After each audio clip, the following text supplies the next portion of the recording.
at all.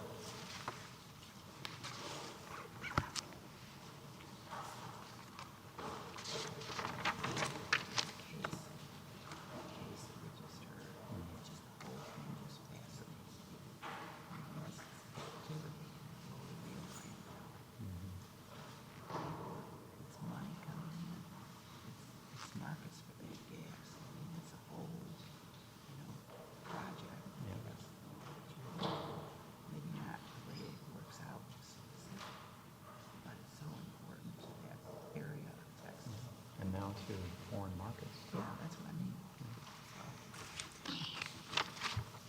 Okay, let's see. I'm sorry, Mr.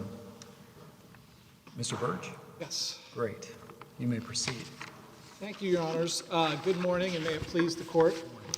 My name is Jason Burge. I'm here on behalf of movement appellant Michael Press and 280 proposed interveners who were former employees and, in some cases, managers and executives of first Ohio and then BP. My clients were affected by a pension change that BP made after it acquired Ohio in a way that decreased the value of their vested pensions. And indeed, BP received an Ombudsman report prepared by a former federal judge that revealed the reductions in participants' pensions and the company's misrepresentations about those reductions. But we're here today not about the merits of the case, but because we are seeking to intervene to assert our own claims in a class action that was certified under Rule 23b2 without opt-out rights. Now, my clients' claims arise from the same transaction as do the class action plaintiffs, but they differ in several important respects. First, we have asserted claims against BP plc, the parent company, and the class action plaintiffs have not, and the class action plaintiffs have dropped certain claims and theories of recovery that have been asserted by my clients, likely in order to achieve certification. And indeed, in Walmart v. Dukes, Justice Scalia specifically warned that plaintiffs in a B2 class action have a, quote, perverse incentive, unquote, to drop potentially valid claims in order to secure class certification. That's precisely what has happened here. That's why my clients, who want to assert all the claims they've brought, are not adequately represented for the purposes of Rule 24 by class counsel. And that inadequacy matters here because this class has been certified without opt-out rights. That means my clients are forced into a mandatory class. They're forced to give up independent prosecution of their claims. They have to sit back helplessly while lawyers they didn't contract with and class reps have sacrificed some of their claims and are going to litigate those claims without us. Under such circumstances, the only way we can pursue all of our claims is to be allowed to intervene through Rule 24. You might have alluded to this already, or you're going to say this, but what are the claims that you say were dropped in order to secure certification? Sure. Well, some of them are, we brought a claim for surcharge under ERISA, which the district court, in its opinion, specifically acknowledges the class action plaintiffs forfeited when they achieved representation. Also importantly is the theories of recovery. We have a theory of recovery that we think is very important to us, which is about the opening account balance claims. We allege that when BP switched over this plan, they used an interest rate to set the opening account balances in each of the participants' quasi-accounts, and they used an interest rate that was too high, and that resulted in all of the opening account balances being artificially low. We think that difference in and of itself could be worth thousands, hundreds of thousands of dollars per claim. And it matters to my clients whether that theory of recovery is asserted. And I think if you look at the briefs in this case, it's very unclear whether that theory of recovery is asserted by the claimants. BP says at pages 17 to 18 of its brief that the class action plaintiffs excluded that claim from their second amended complaint. So essentially BP contends that claim was voluntarily dismissed. If you go take a look at the class action plaintiffs' appellee brief, they actually contradict BP in two different ways. They say on page 20 that the opening account balance is subsumed into the mathematical calculation, but then a paragraph later they say that actually that claim lies outside the present suit. All those terms, voluntarily dismissed, subsumed, outside, those are all different ways of saying my client's claims may not be fully pursued by the class action plaintiffs in this case. And those contradictions are why we need to be able to intervene to make sure that all of our valuable claims and all of our theories of recovery are asserted on behalf of my clients who desire to do that directly. And I think it's important here to emphasize, we're not talking about negative value claims. My clients believe their claims are worth thousands, in some cases hundreds of thousands of dollars. Many of them were very senior executives at BP. I'll give you a couple examples. Plaintiff Linda Adamany worked for 27 years for Sohio and BP. She was the chief executive for a period of time for BP Shipping. She retired as a member of BP PLC's Refining and Marketing Executive Committee, which oversaw a $45 billion portfolio. Plaintiff William Doggett worked for 25 years, and he left BP as the Director of Communications and Community Relations for BP America. An actuary reviewed their claims and concluded they could be worth hundreds of thousands of dollars. That's in the record at page 11212. And I give those examples not because the claims of line workers are worth anything or less important than the claims of executives, but just to say these are extremely valuable claims. They're probably the most valuable claims my clients will have in their entire lives, and they want to control those claims. They don't want to be bound by what the class action plaintiffs do.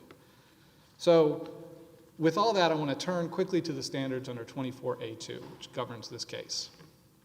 And while we have the burden, both appellees have acknowledged this rule should be liberally construed, and this court has consistently held that, quote, federal courts should allow intervention where no one would be hurt and greater justice could be obtained.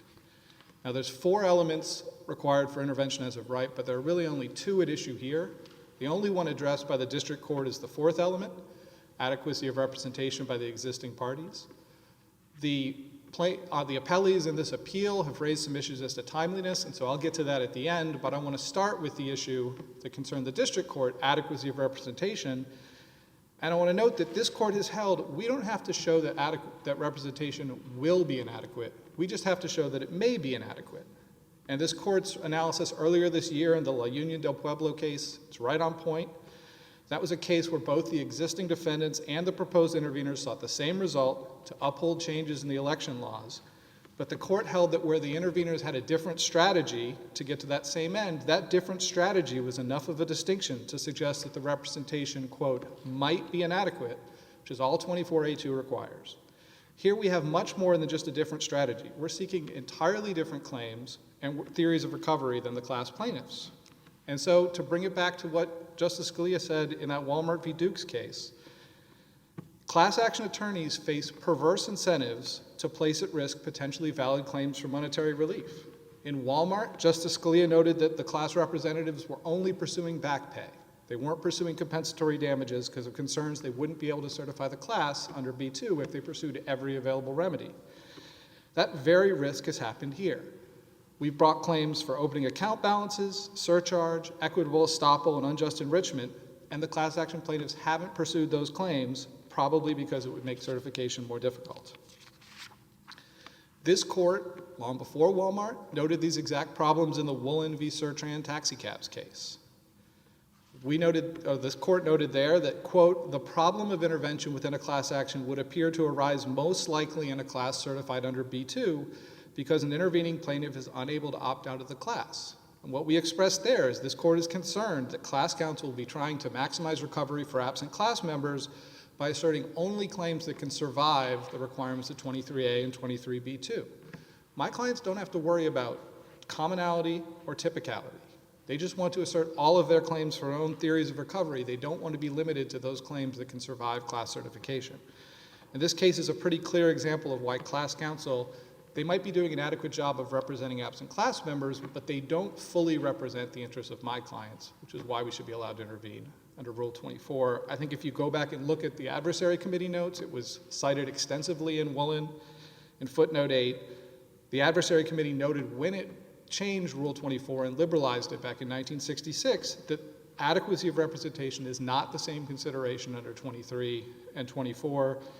Class counsel might be able to adequately represent absent class members while not foreclosing intervention under Rule 24.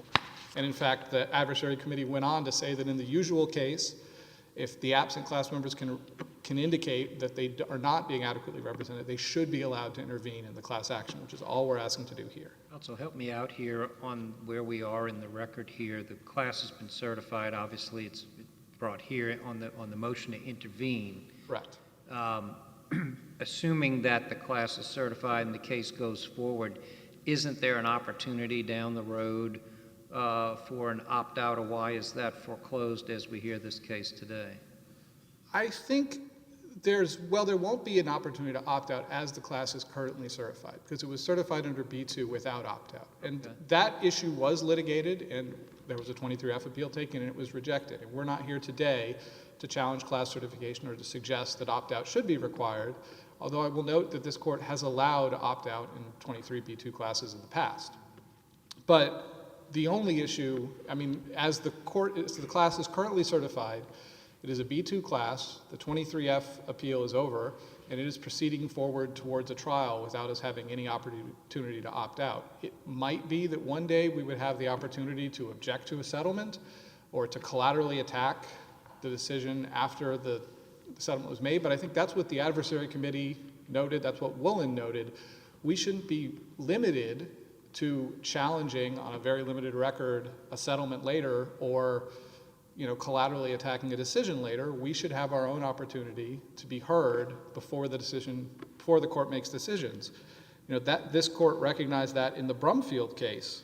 The very purpose of intervention is to allow interested parties to air their views so that the court can consider them before making potentially adverse decisions. That's what we want. We don't want to only be heard after the fact, trying to challenge decisions made on our own claims. So the final issue that was raised by the appellees here is timeliness. That turns to this court's analysis under Stallworth, and the first step is to determine when the clock starts running. And in Rothstein, that was the Stanford case, I think this court was pretty clear, the starting point for timeliness in a class action context is when the applicant became aware that its interests would no longer be protected by the existing parties. And the Rothstein court went on to say that normally interveners should file, quote, if and when class certification is denied or some other event suggests the movement's interests are no longer protected. Here, that event was when the magistrate recommended certification without opt-out rights.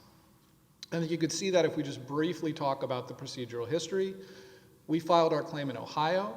We were transferred down to Houston, and at the time we were transferred, we argued against transfer, saying that they are moving for a class under B2 or B3. We may very well have the right to opt out and assert our own claims. And when they argued class certification, that transcript is in the record, they not only argued under B3, they argued and specifically cited Monumental Life, which is the decision where this court said if you have a B2 class seeking monetary relief, you have to have notice and opt out. So for that whole period, we thought we'd have the opportunity to opt out. It was only when the decision from the magistrate came down saying, we're going to certify a class under B2 with no right to opt out, that we then realized we had to step up and intervene, and we did it within 2 weeks of that decision. The reason that's the right time to intervene is pretty straightforward. You don't want an absent class member to be required to intervene in any case the moment a class action is filed to protect their opt-out rights.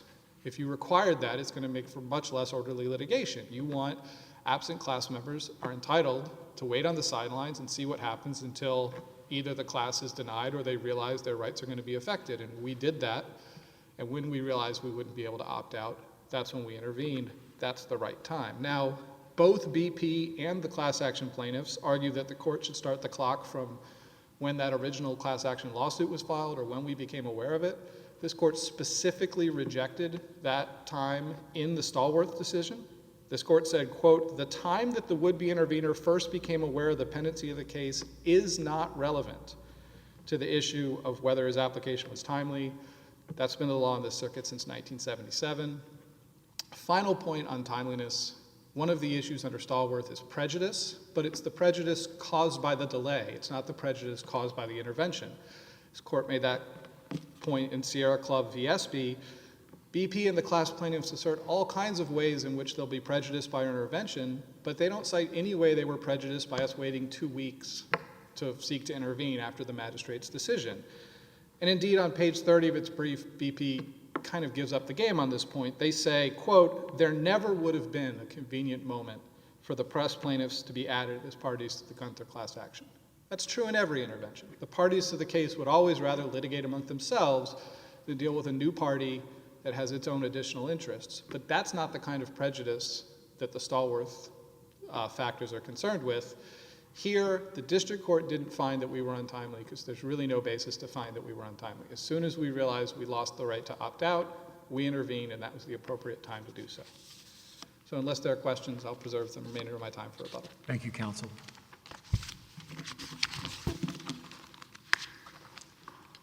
Let's see, Mr. Morrison. Morning. Good morning, and may it please the court. I represent the defendants in the litigation below. This is a case, as counsel noted, in which 280 press plaintiffs seek to intervene in a certified class action. The record is that the certified class action has approximately 7,000 potential members.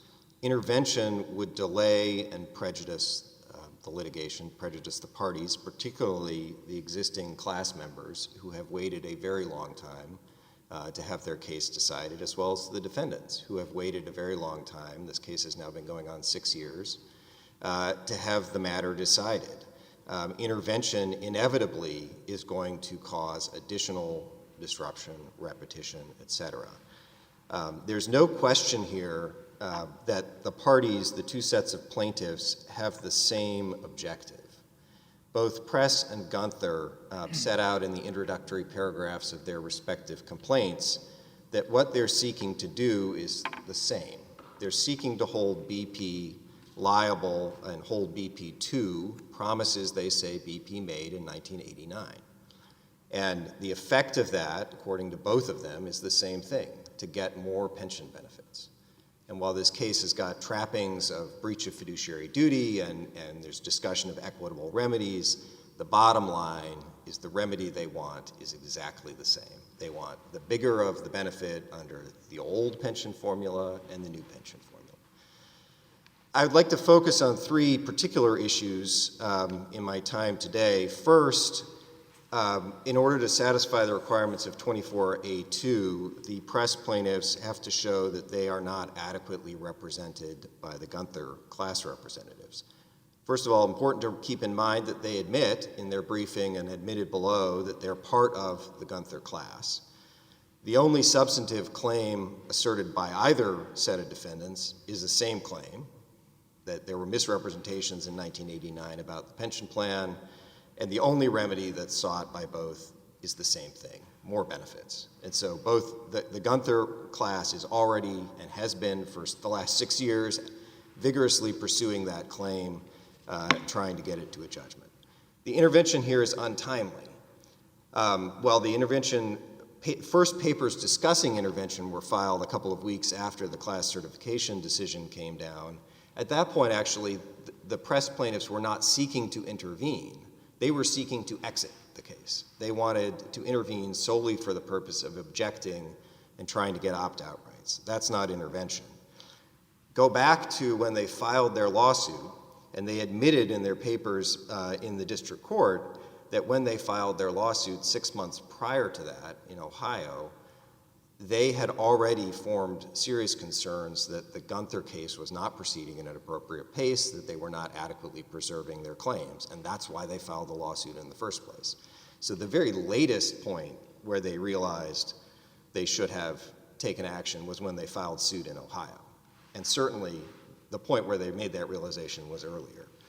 And intervention, the delay of intervention will cause prejudice. If you look at the 6 months between when they filed suit in Ohio and they eventually said the word intervention in court papers in Texas, there's something like 70 docket entries covering full briefing of the class certification motion, a number of steps taken by the district court to advance the case towards trial, completion of certain discovery, briefing of summary judgment motions.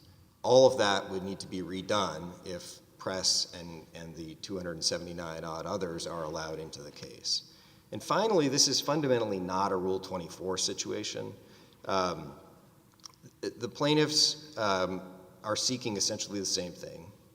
They want the benefit that the class action will deliver to them. They do the math and come up with higher numbers, they think, than the Guenther plaintiffs have come up with. But they're seeking the same thing. They also initially didn't seek to intervene to get into the case. Now we're hearing that they want to get into the case to prosecute their claims, but they've been very cagey about what that means in their court papers, initially saying they don't want to relitigate anything, and now in the conclusion to their reply brief to this court, they say very clearly what they want to do. They complain that they have not been allowed to participate in discovery, which you can read to say they would like to redo the discovery that's been done, which is an instance of prejudice. They say they've not been allowed to participate in dispositive motions. Again, they want to redo those. That is prejudice, and it's prejudice occasioned by their delay because their arguments and positions could have been taken into account by the district court in real time had they acted sooner. So turning to the issue of adequate representation, you heard about a couple of points from Counsel for Press. The first one I'd like to talk about is the opening account balance claim. And in their papers, they really identified three things that they thought were different between their complaint and Guenther's complaint.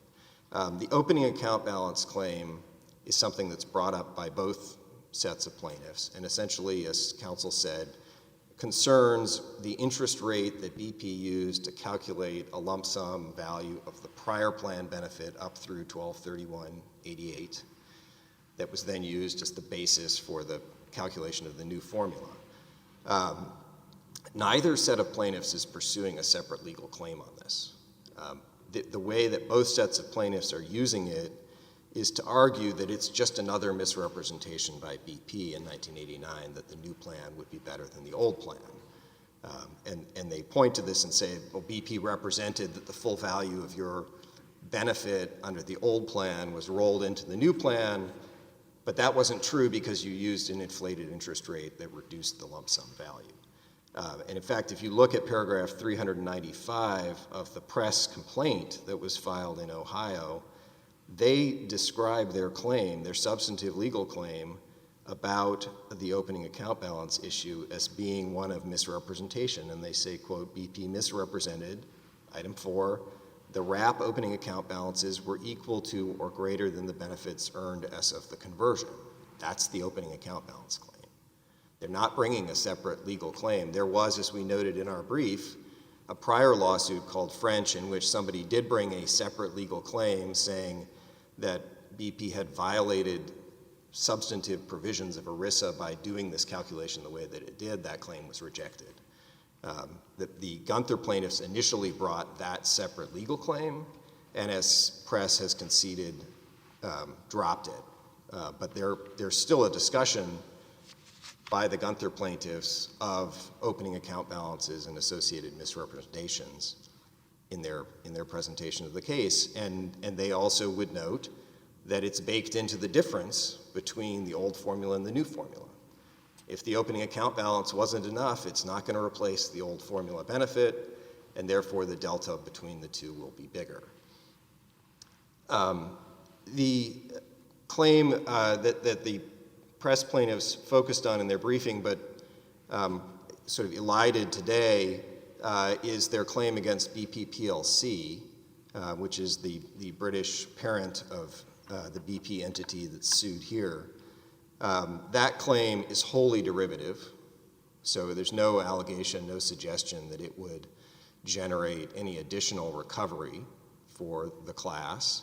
And because the remedy here is a bigger benefit, if you sort of drill down into what these ERISA remedies amount to, they're saying, give us the bigger benefit that you supposedly promised in 1989.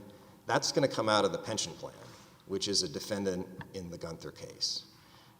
And if the plan is ordered to be reformed by the court, that plan will pay benefits according to the reformation order, and BP PLC will have nothing to contribute to that. And the ERISA remedy structure is quite clear that you don't get to get extra remedies or double remedies. You just get essentially make-whole relief based on the harm that's been done, and that here is the additional benefit. And then finally, there's discussion of the Ombudsman Process. And just to explain briefly what that is for the benefit of the court, the Ombudsman Program was a program that BP had where employees could raise concerns that they had, principally things dealing with safety, and those would be investigated, and then the ombudsman would try and resolve the concern as between the company and the employees. In 2011 to 14, there were several hundred employees who raised concerns about pension treatment. Essentially, they said BP was treating other groups of employees better than the Sohio employees. And the Ombudsman investigated that, ultimately recommended that BP do something for these employees. BP declined to amend its plan to do anything for them. And the plaintiffs in both cases, again, are doing the same thing with that. Both of them say that because BP went through this, or allowed this process to happen with the Ombudsman, it hid the issue from them, allowing them to file their suit later. And neither one of them is saying there's a separate legal claim based on the Ombudsman process. There wouldn't be. The Ombudsman's not a fiduciary. It's not a fiduciary process under ERISA. They're simply using it to justify some of the lateness of their claims. So that's not a material difference between the cases.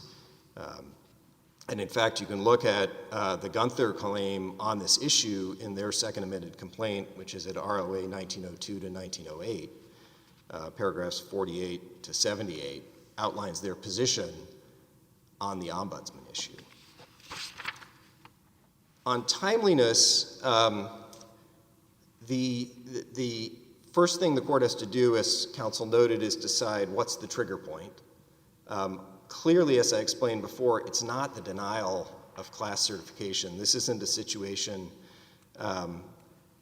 like in some of the prior cases of this court where the decision not to certify, so Rothstein, for example, where the denial of certification is an indication that there will no longer be a party in the case pursuing the claim. Here, it's clear that the press plaintiffs knew by September 14th, 2020, when they filed suit, that they weren't being adequately represented, because why else would they have filed their lawsuit? And certainly, they learned that at some point between April of 2016, when Guenther filed his suit, and September of 2020, when they filed their own. In fact, they noted at ROA 111, 86, and 87 in their motion to intervene, they described the process they went through to determine whether to file a lawsuit. And they have conceded again at ROA 14648 in opposition to BP's motion to stay in the district court that one of the reasons they filed a suit was because Guenther wasn't getting resolved fast enough. Even if we look at the time between September 2020 when they filed suit and when they eventually said intervention shortly after the class certification decision, as I noted, there are nearly 70 docket entries worth of litigation activity. The Guenther plaintiffs had just filed their class certification motion. We filed our response shortly after. There was a reply, then there was argument on that. The press plaintiffs attended the argument silently.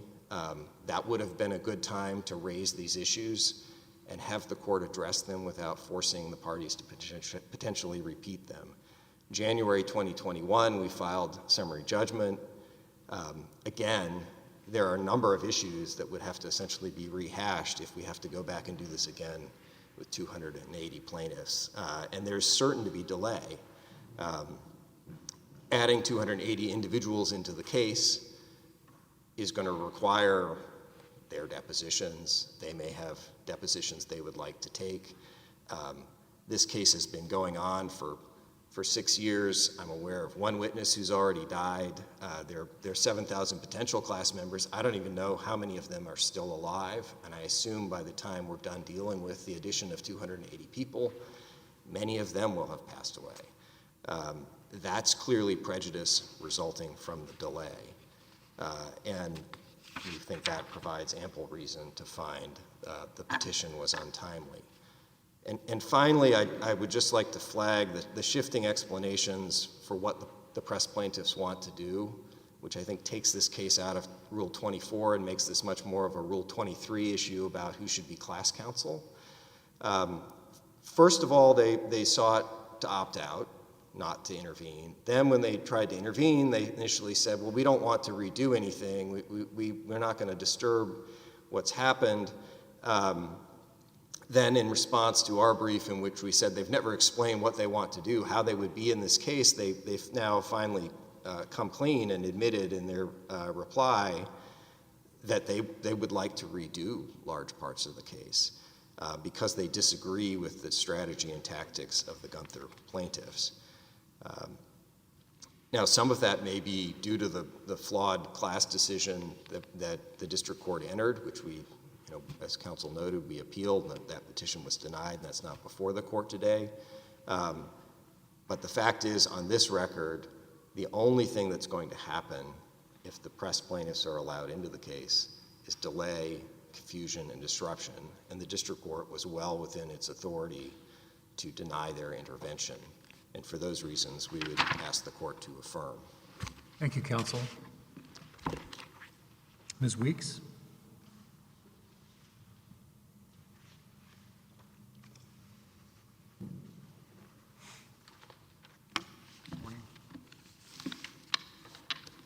Good morning. May it please the court. Susan Weeks on behalf of plaintiffs Guenther, Fujimoto, and Owen. I find myself in the uncomfortable position of sitting with BP on this case and joining in Mr. Morrison's arguments, other than his comment about the class certification.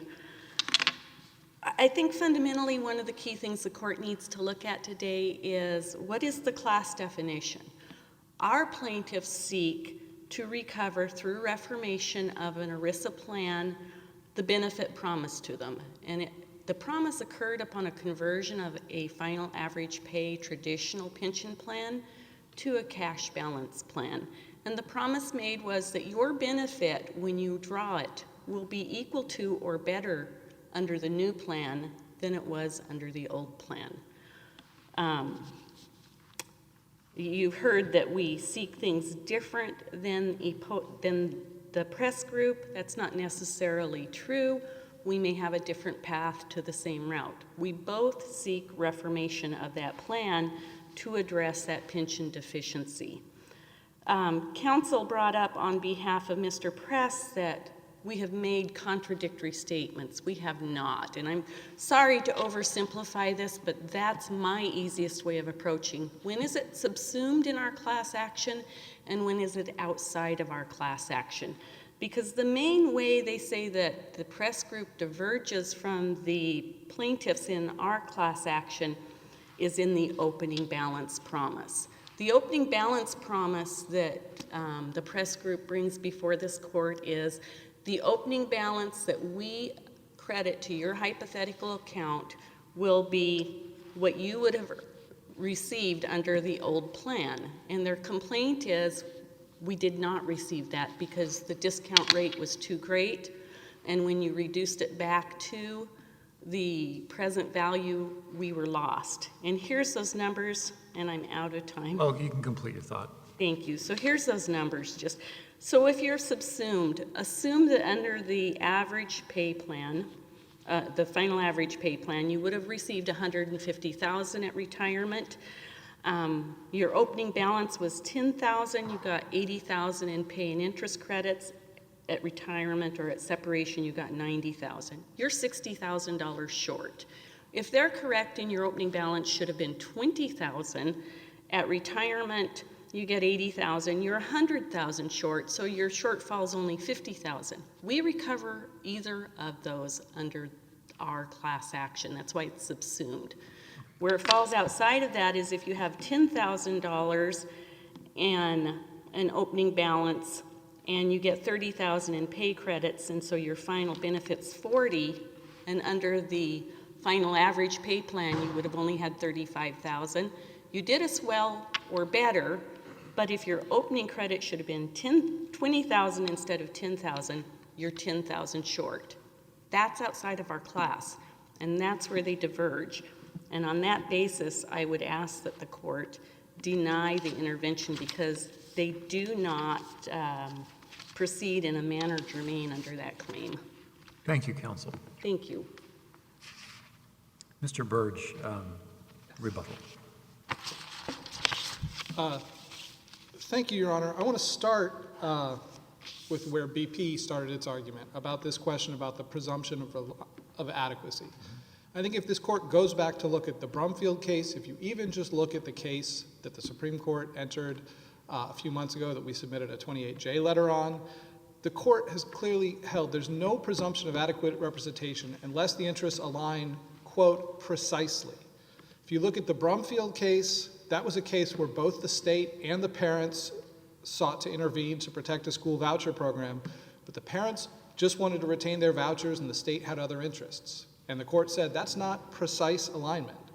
Here, if you look at this ultimate objection argument from BP, they're just saying we have the same ultimate objection because, quote, we're seeking equitable relief under ERISA based on alleged fiduciary breaches in connection with the 1989 plan amendment. That is defining the same ultimate objection at such a level of abstraction, it would cover everything. It collapses the presumption question into the second element of the 24A test. Do we have an interest in the same transaction? It's got to be the precise alignment of our interests. And here, I think if you just listen to the argument, BP itself conceded we have higher numbers than the Guenther plaintiffs do. If you look at the claims we're bringing, if you go back to the district court's decision, it said expressly that the presumption here, the presumption can't be overcome by arguing that the Guenther plaintiffs should have sought to have their class certified under B3 rather than B2 to avoid possibly forfeiting a surcharge remedy. I mean, the district court himself recognized they were forfeiting a remedy that we are still proceeding with. That's not the kind of precise alignment that gets you into this presumption of adequacy. That's the opposite of that. That's evidence that their representation is not adequate within the minimal standard of 24A2. There's a question about sort of, our original intervention and how initially we only intervened to protect our right to opt out. And if you look at the procedural history on that, at the time there was a 23F appeal in which BP opposed certification. We joined that appeal because we sought to have this court reverse the district court at least to the limited issue of allowing us to opt out. That was ineffective. Once it was clear we were not going to get the right to opt out, we made it clear we wanted to fully intervene. This court, in a number of cases, including the SEC Funding Resource Group, has noted it always has a very lenient standard on motions to intervene. Neither the district court nor the appellees here are confused about what we want to do. We filed an entire complaint. Everybody knows the claims we want to assert in this case. And I don't want to be cagey about what our goal here is. We want the legal rights associated with formal intervention.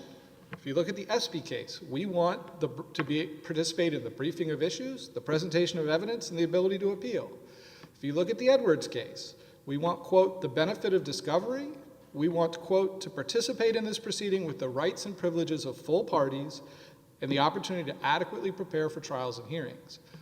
We understand we're not going to retake any discovery that's already been taken, but there may be some limited additional discovery that needs to be taken, and we will do that as expeditiously as possible. The trial court has a lot of discretion in terms of how it wants to organize this thing. It can limit the parties' discovery. It can sever the cases if it feels it necessary. It's got lots of options, but under 24A, we're entitled to intervene, we believe, and once we intervene, we're entitled to participate like any other plaintiff would participate. Mr. Burge, let me ask you this. Mr. Morrison represented to the court that the claims, your client's claims against BP PLC are wholly derivative of claims against the other defendants. Do you agree with that? I don't agree with that. We have a claim against BPLC based on aiding and abetting breaches of fiduciary duty. I think that is a separate claim from the claim for under ERISA, and nobody's brought any claim against us on that. I think the remedies we're seeking for BP PLC are unjust enrichment and restitution, because if you read our complaint, what we're alleging basically is BP PLC had an incentive to reduce these people's pensions so that it would contribute less money to the plan. So BP PLC has benefited from the reduction in these plaintiffs' pensions, and we believe that states a claim against BP PLC. The merits of that claim aren't before this court right now. I'm sure BP will file motions to challenge that, and we will, at the appropriate time, brief that. But I don't think it's entirely subsumed in our claim against BP America. Thank you. And I guess a final, well, I'm just about out of time. I would say, I believe we've met the standard for intervention. I believe we've shown that we do not, the interests do not align precisely, and we are not adequately represented. I'd ask the court to reverse the district court and allow us to intervene. Thank you, counsel. Thank you for a well-argued case.